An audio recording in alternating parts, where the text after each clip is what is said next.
once shaped. Now great nature reveals its secrets. From the murky depths of a blood-red sea and the strange creatures that live in it, to a wind-lashed wilderness. Vast forests crowded with prehistoric plant life. And the peak of an age-old mountain unlike any other on Earth.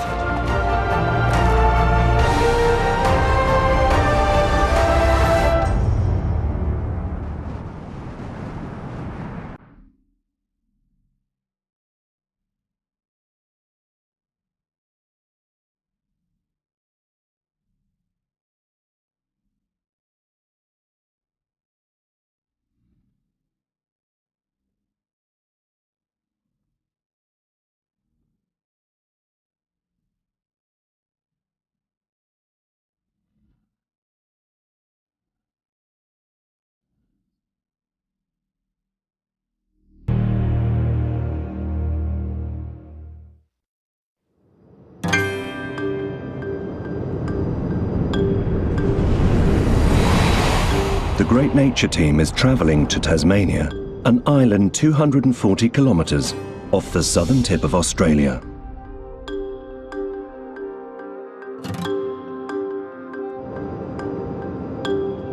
Their first stop is the capital city, Hobart.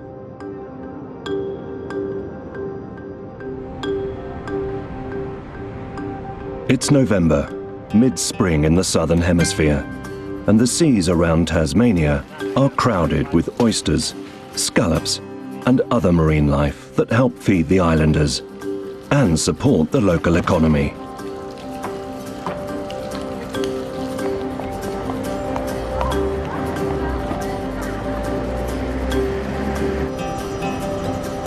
But away from busy Hobart, on the west side of the island, is a vast wilderness stretching over 14,000 square kilometres.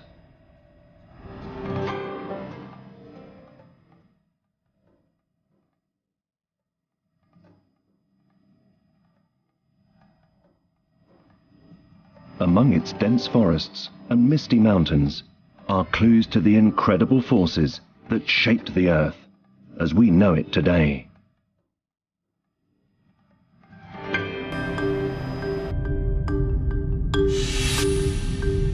In 1982, the Tasmanian wilderness was named a World Heritage Site.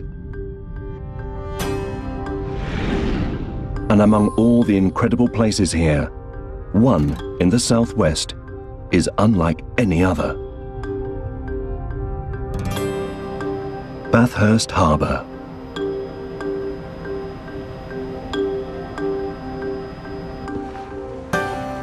Director Hideki Nagao has come to meet marine biologist Dr. Karen Gowlett-Holmes, who has closely studied Bathurst Harbour and agreed to show them around. Her office walls are lined with photographs of strange and exotic-looking sea creatures.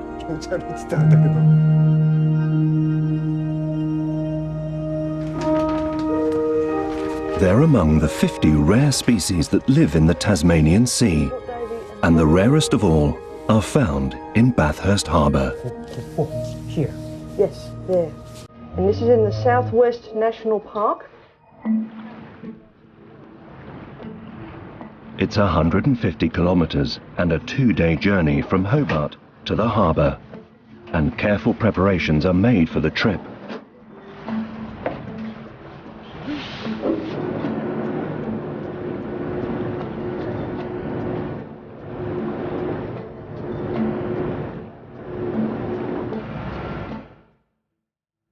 There are few roads or people in the Tasmanian wilderness. The best way to get to the harbour is via open sea.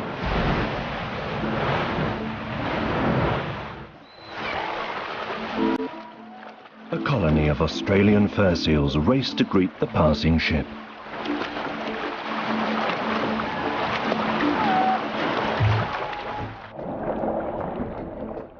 This is an important habitat for the seals.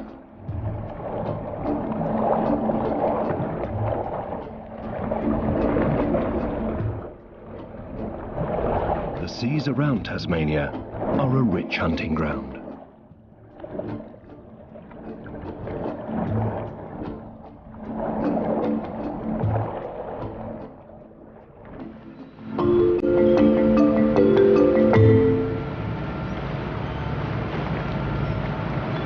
Having followed the coastline west around the island for 140 kilometres, they reach the gateway to the harbour.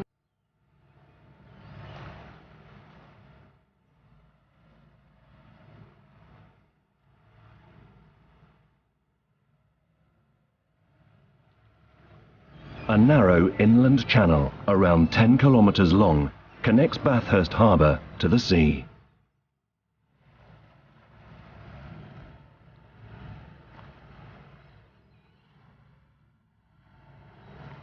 The journey now feels very different as rocky waves make way for calm waters.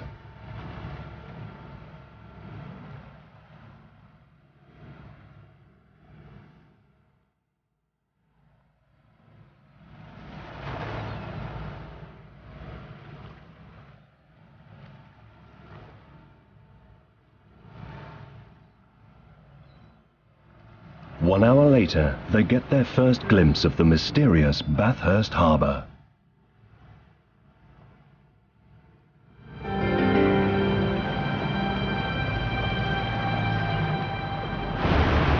As they arrive, Hideki immediately notices the water is a different colour. Diving equipment's quickly prepared. Everyone's keen to see exactly what's happening beneath the surface.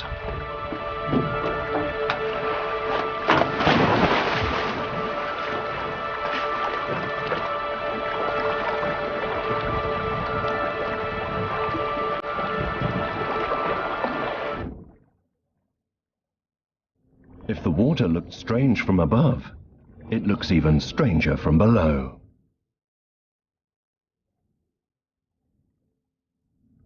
It's the colour of blood.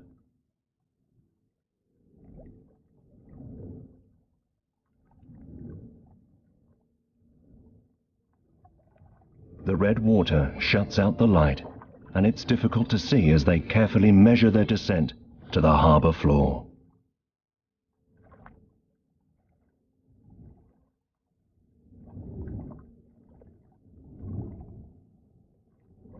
Just 2 meters from the surface, it's almost pitch black.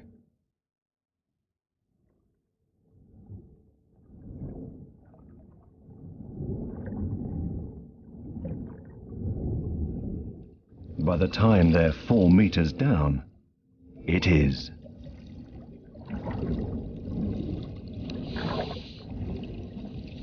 The water is no longer red, but without their lights they wouldn't be able to see a thing.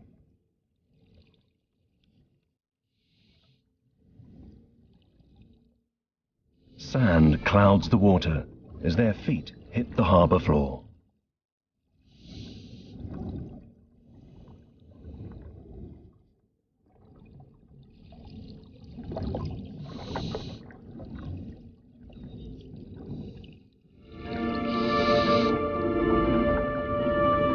They have entered a dark, mysterious world. And incredibly, they are just 7 meters from the surface.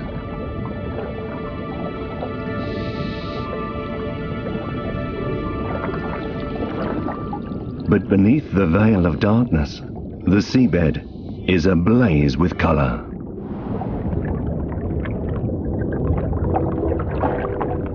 A patchwork of coral sweeps across the harbour floor.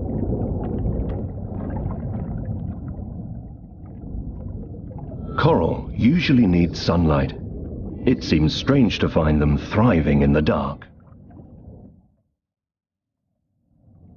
And some of them are a big surprise.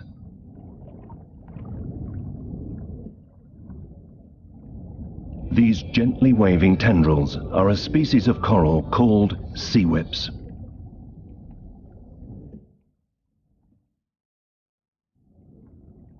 They're typically found at depths between 35 to 200 meters, yet they're flourishing here in the shallows.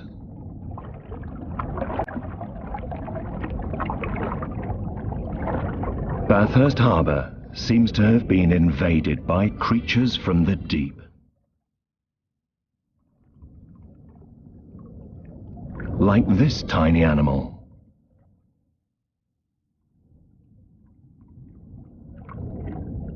It's a sea spider, some species of which live at depths of up to 200 meters.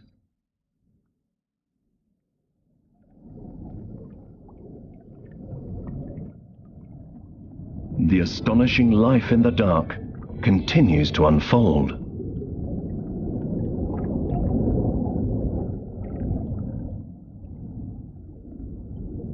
One type of coral opens its arms like a flower to capture passing food. Tiny pieces of plant life carried here by the river.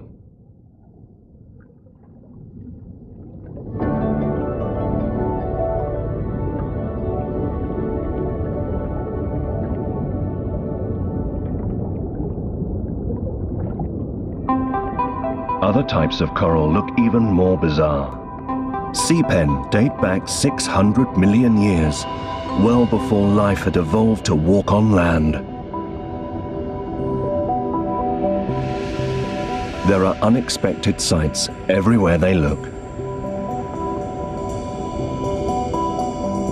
Colonies of stalked Ascidian,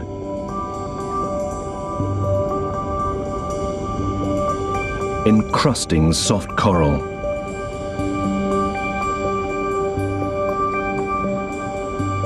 even slate pencil sea urchin that are normally found 600 meters down.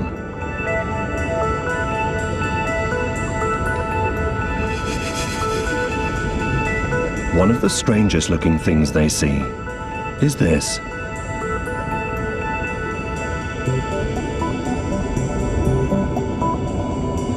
It's a draft-board shark egg.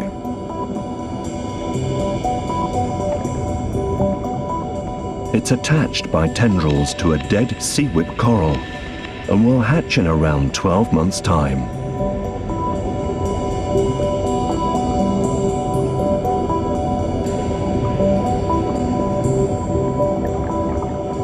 A draft-board shark patrols the shallows.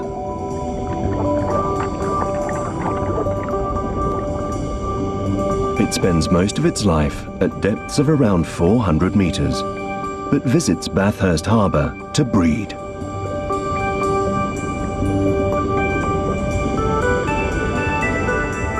This is a good place to lay its eggs, as there are few predators.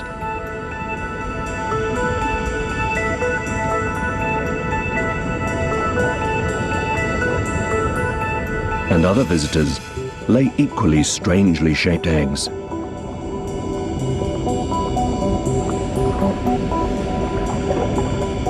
The babies are inside the bulge in the middle.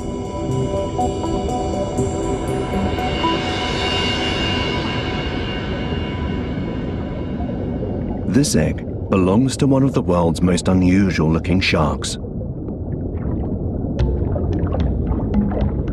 The elephant shark, so called because of its trunk-like mouth, is a living fossil. It usually lives 200 meters down and hasn't changed for hundreds of millions of years.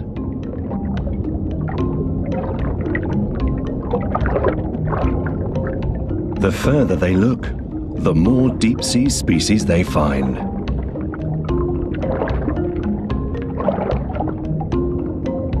Like a red Gurnard perch, normally found at 600 meters. And a basket star that can live between 40 and 300 meters.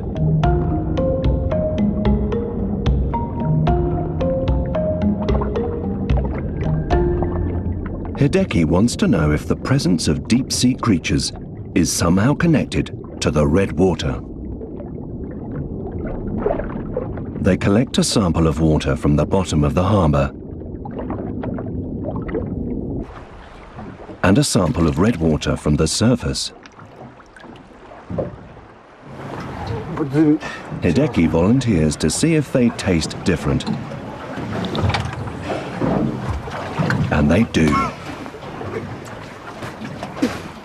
The red water is far less salty, and that's an important clue. The average depth of Bathurst Harbour is less than 10 metres, and it has two distinct layers. Clear seawater at the bottom, red freshwater on the top. This creates a very special environment.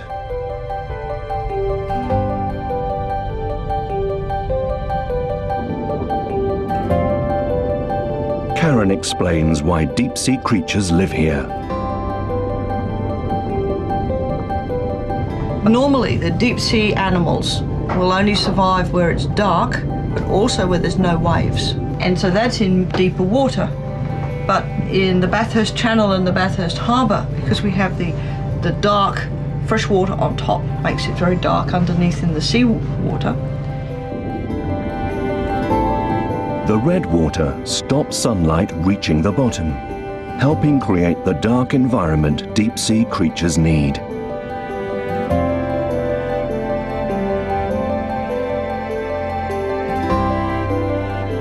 There's also less oxygen in the red water, which makes it hard for plankton to breed. That means the harbour doesn't attract some marine species that would usually live in the shallows.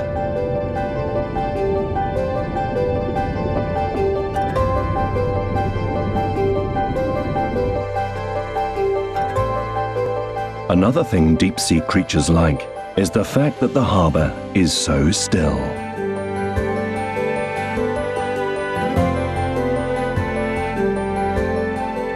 The 10-kilometre channel leading to the ocean acts as a buffer and calms the seawater coming in.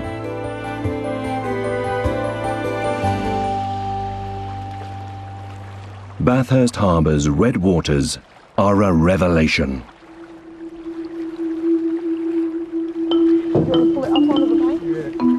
Now Hideki wants to know where the colour comes from.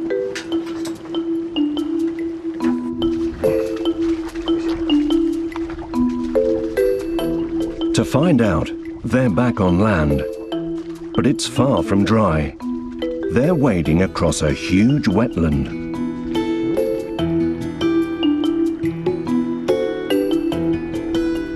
A makeshift bridge leads across a river running into the harbour, and its water is just as red.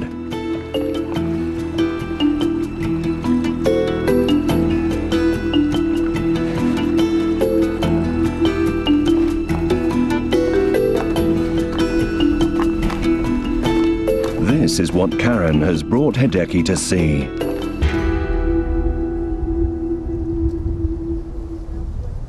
Button grass, a type of grass that only grows in wetlands, spreads as far as they can see.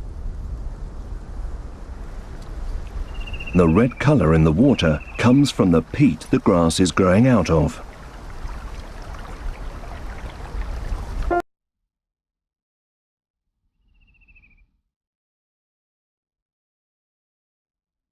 The peat is formed from button grass that's decayed over thousands of years and contains a compound called tannin, also found in tea and wine.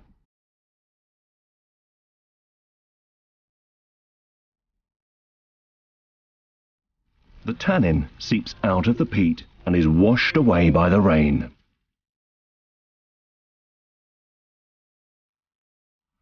Eventually it reaches the river, flowing into the harbour, and stains the water red.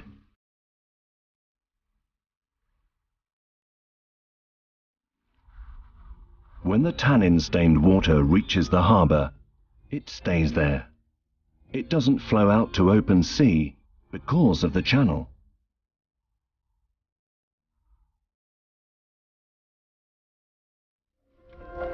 But a big reason this part of Tasmania is such a huge wetland lies deeper underground.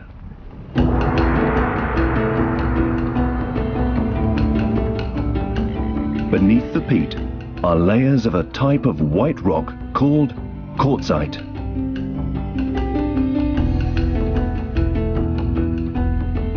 Quartzite is formed when quartz-rich sandstone is exposed to high temperatures and intense pressure, and it is incredibly hard.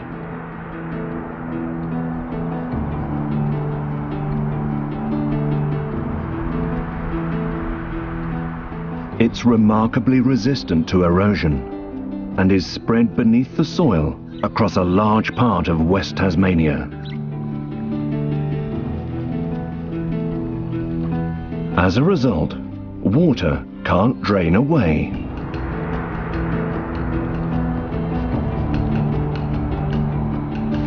And Western Tasmania receives a lot of rain.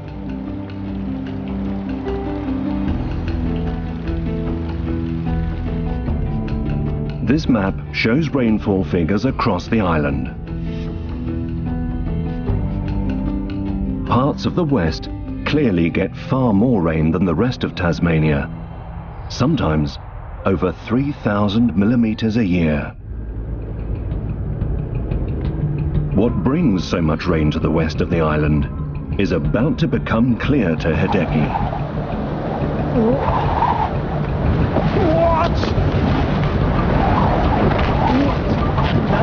It's connected to the fierce westerly winds.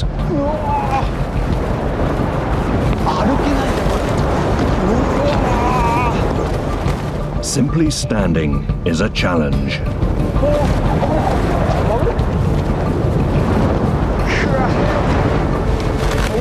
Hideki's wind speed measuring anemometer is almost pushed to breaking point. 22.5 meters a second is gale force.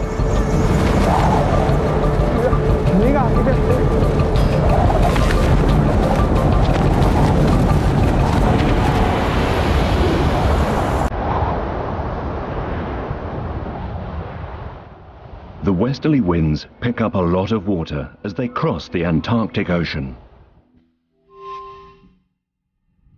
And a range of mountains blocks their passage across Tasmania.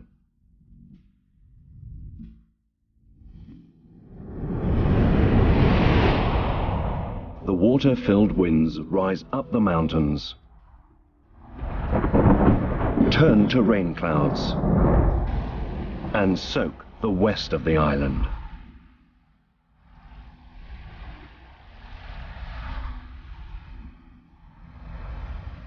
Dry winds then sweep down the other side of the mountains, and with them comes a drier climate.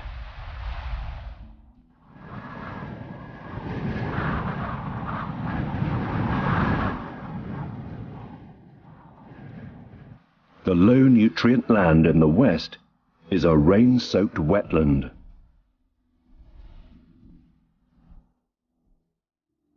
Initially, button grass is one of the few plants that can flourish. But when the grass dies and turns to peat, it creates a seedbed for other plants.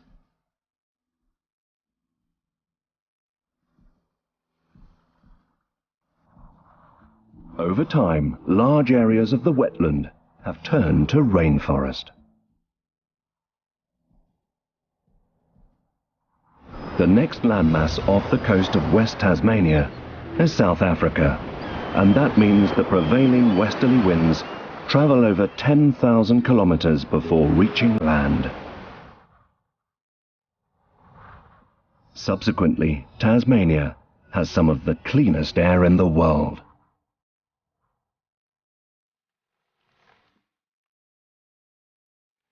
And from the cleanest air falls the purest rain.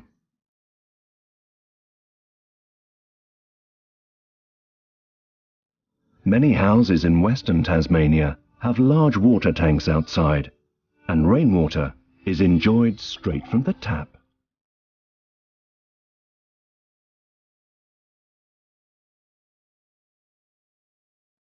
It's even bottled and sold in shops.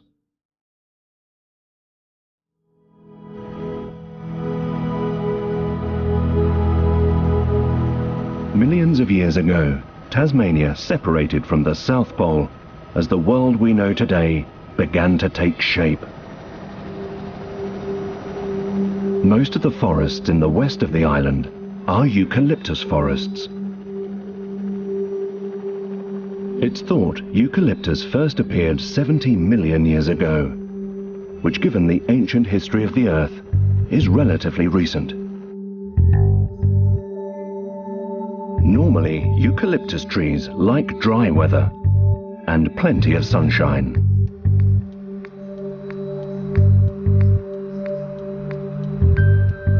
But in wetter and cloudier West Tasmania, they adopt special strategies.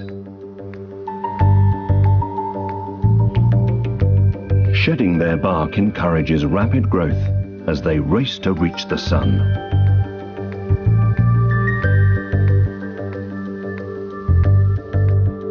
And it's thought discarded bark has another use.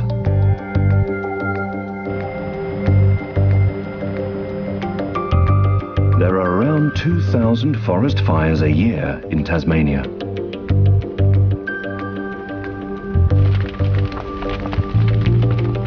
Fire is disastrous for many trees.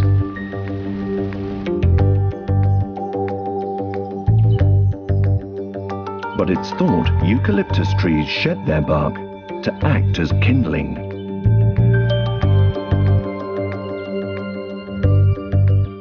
Fire is one way of eliminating the competition.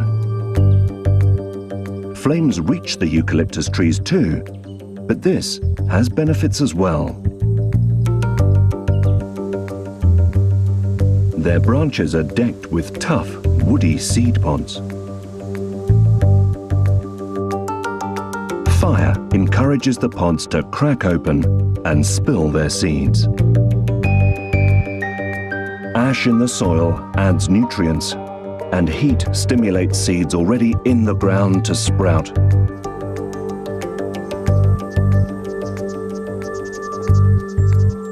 From button grass to eucalyptus trees and back, it's a pattern that has been repeated in West Tasmania for millions of years.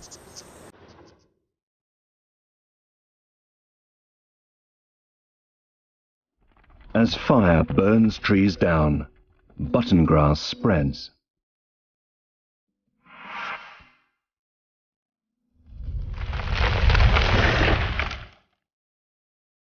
Eucalyptus trees follow and eventually block out the sun.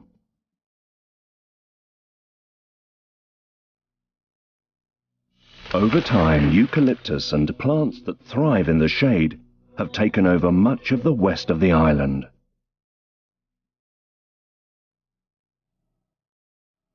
But on the higher ground and mountains, forest fires are rare because of the heavy rain.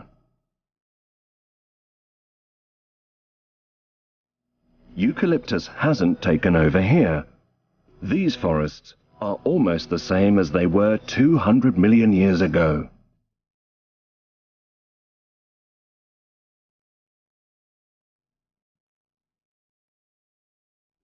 Some trees and plants here date back to a time when Tasmania was connected to the South Pole as part of a giant supercontinent called Gondwanaland. One forest is especially remote, and at its heart is one of the island's most famous mountains, Frenchman's Cap.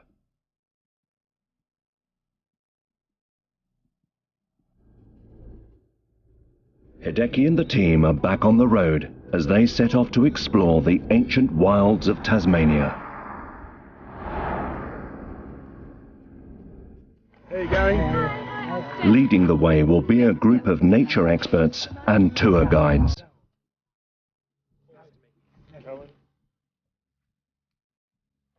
Steph Gebby, leader of the group, has planned the route.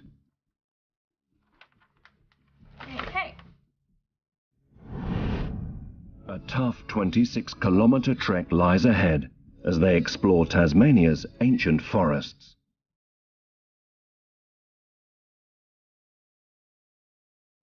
The trip will take about 3 days, and at the end stands their greatest challenge, Frenchman's Cap. All right. Yay, upwards and onwards. See you, Ryan. Hideki expects the unexpected as the expedition begins.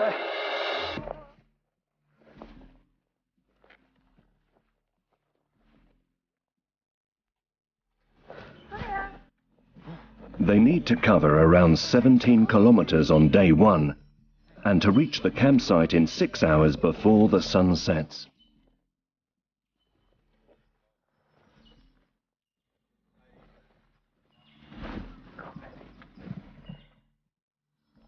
The only way into the wilderness is on foot. Okay, so this is the bridge over the Franklin River. これなんでこんな狭い橋になったんですか? Because it's just for people, just for walkers. Yeah, just for us. It's just wide enough for a pack. No cars, no bikes. And it's quite fun, it wobbles a bit, so you might want to hang on when you cross.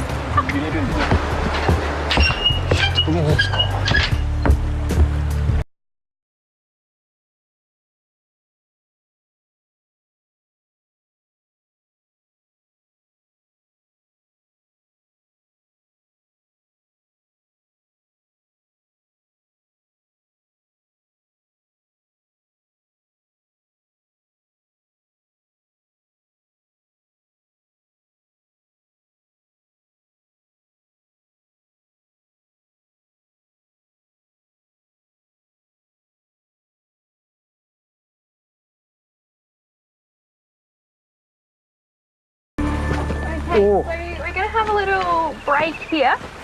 This is what's known as a washdown station. So if everyone wants to take their packs off. The forest is full of rare and endemic species, and preventing potentially harmful bacteria from entering on their boots is vital. 大事に守ってんだね。こんなこともするんだ。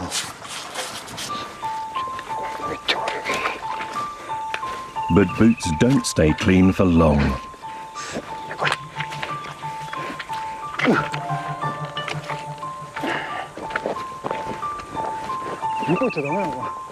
And with Steph watching, it's a mistake to try and avoid walking through the mud. 避けたい。する。Sorry。はい、すみません。Sorry。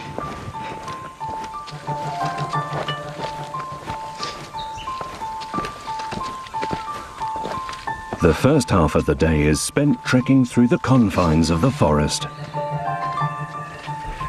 Which is? Did you run? Beautiful. Suddenly, the view opens up.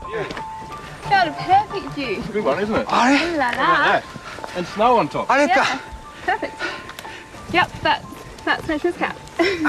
That's their target, Frenchman's Cap, the quartzite mountain over 1 billion years old.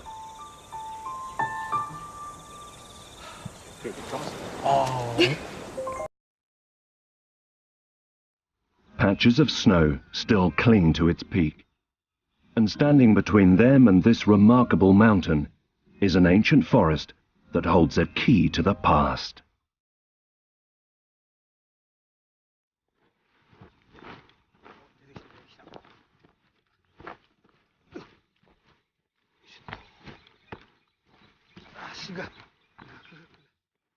After 6 hours, the first day's trek is nearly over.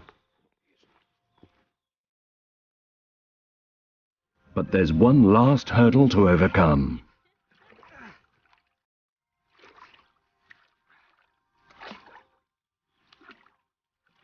Their path has turned into a quagmire.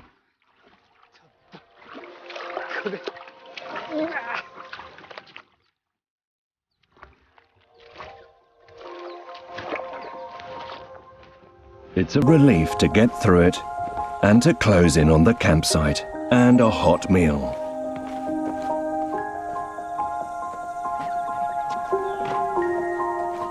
As they arrive at camp, Steph spots they have an unexpected visitor.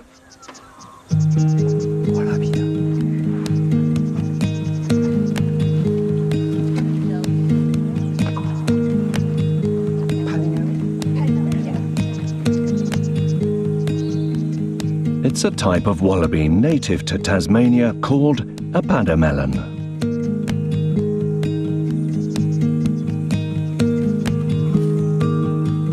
And it seems less interested in the new arrivals than in finding some food.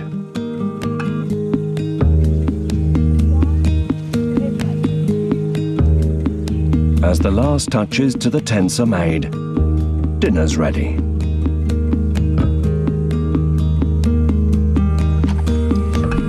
Moroccan lamb stew, the perfect end to an exhilarating day. You learn something every day.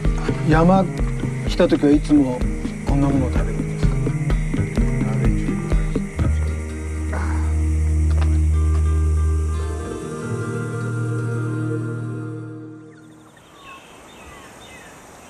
Day 2 arrives, and the journey continues.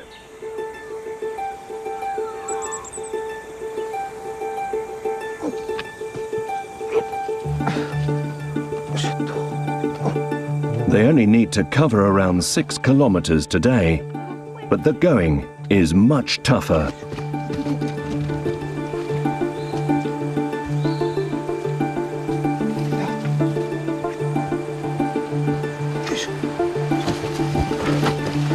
Everyone carries around 15 kilograms of equipment, and now they can really feel its weight.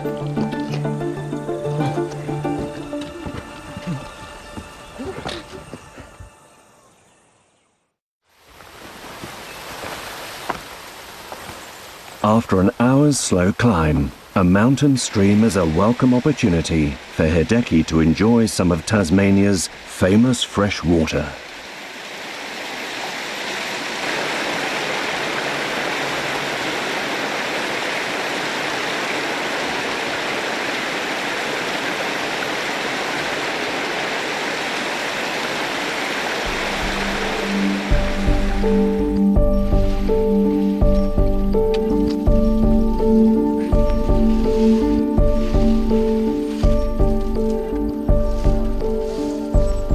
As they climb higher, the route becomes much rockier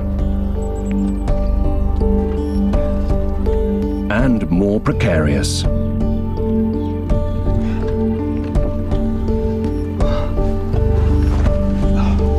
One wrong step here, and it's a long way down.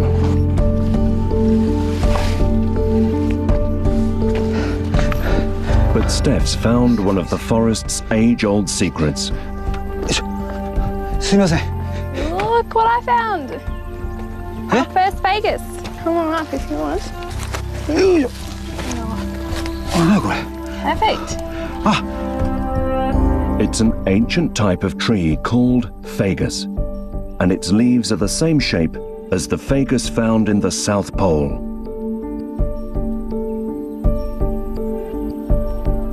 It's living proof that Tasmania was once part of the supercontinent Gondwanaland. And Hideki notices the leaves are strangely sticky. Yeah, so that's usually a defense against the cold. So if leaves are small and hard with like a waxy coating, then it stops the actual leaves freezing. So if you get like a really cold snap over spring, then it won't kill off the leaves. From green in spring to yellow in autumn, fagus are the only trees in Tasmania that change colour.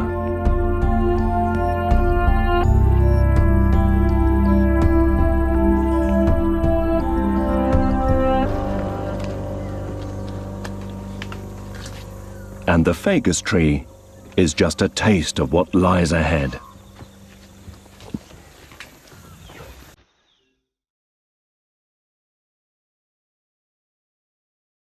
An age-old forest stretches out before them.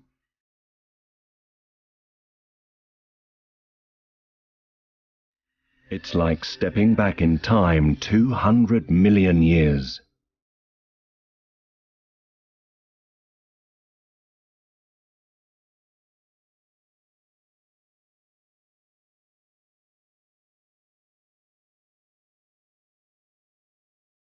Tasmania is the only place in the southern hemisphere with a cool, temperate rainforest this size.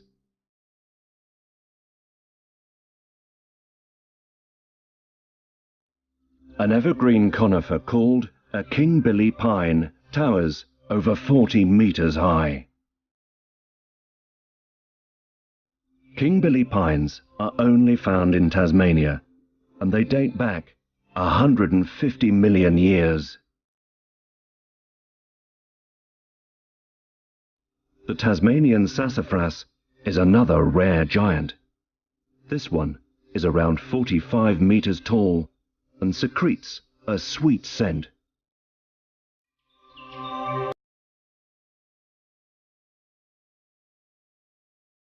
Man ferns first appeared around 340 million years ago, long before the dinosaurs.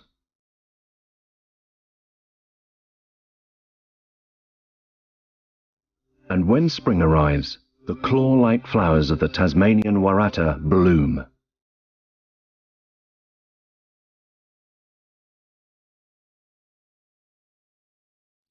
Around 1,300 different types of moss and lichens live in the forest too.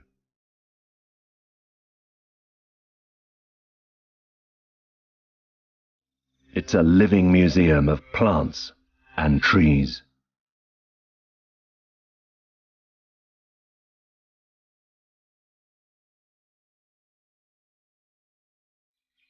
Ugh. There he is, the mighty Frenchman. Stepping out of the ancient forest, now it's time to tackle the last part of their expedition. Frenchman's cap? That is indeed. あれか。うわー。 Frenchman's cap.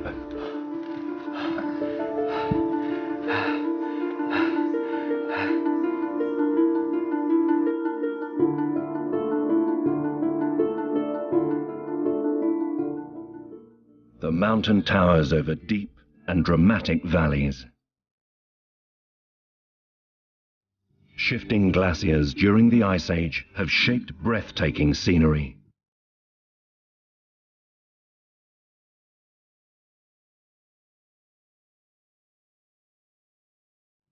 Moving ice even scarred the quartzite. It's evidence of the incredible force of the glaciers that they cut such hard rock.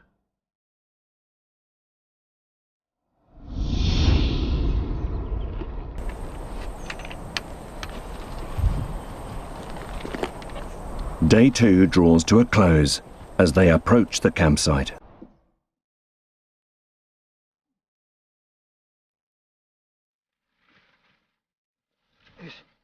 But first, Hideki wants to take a closer look at the mountain they'll be climbing tomorrow. The mighty Frenchman. あ、これフレンチマンズキャップ。 Yep. うわー、すっごい近く、真下に来たな、これ。うわー、これか。Pretty impressive. For over 1 billion years, Frenchman's Cap has withstood incredible tectonic forces and giant moving glaciers.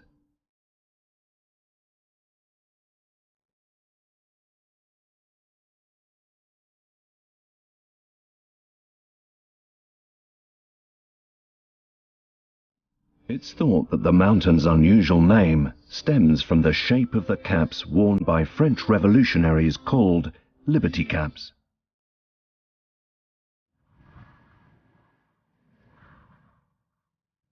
Hopefully tomorrow, Hideki will see the Tasmanian wilderness from the top of this extraordinary mountain.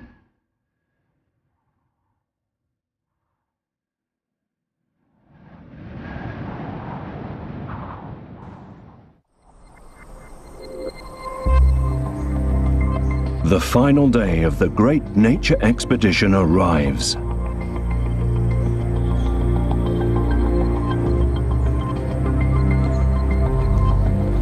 It's only 3 kilometers to the summit, and they can leave most of their equipment at the campsite. But that doesn't mean they're in for an easy day.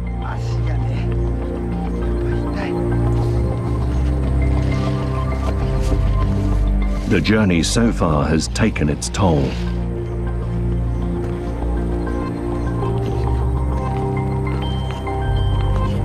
And now they're at an altitude of over 1,000 meters.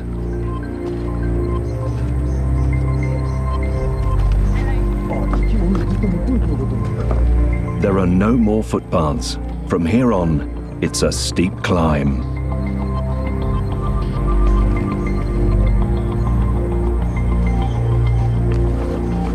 Every step has to be taken with great care.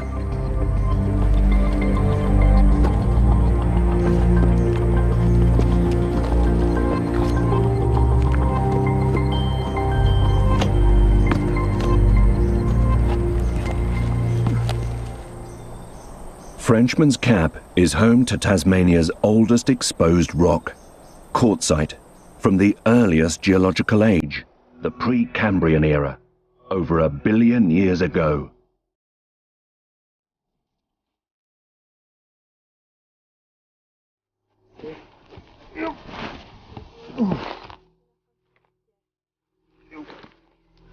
As the climb intensifies, patches of ice are still clinging to the rocks.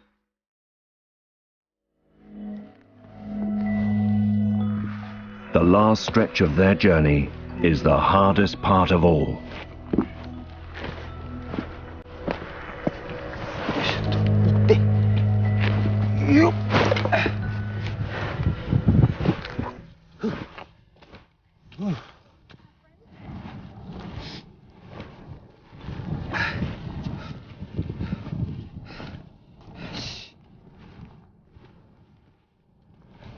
But finally, after an exhausting 3-day trek, they are within sight of the summit.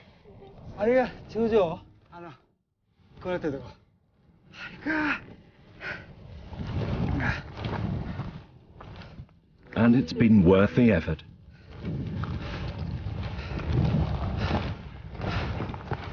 Oh.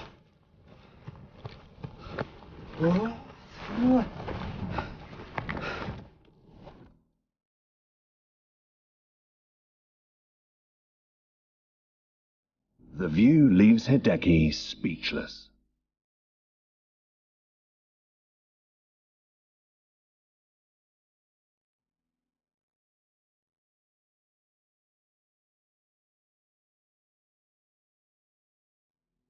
It's a picture of the West Tasmanian wilderness, unlike any other, and a fitting end to great nature's exploration of this beautiful and enigmatic island.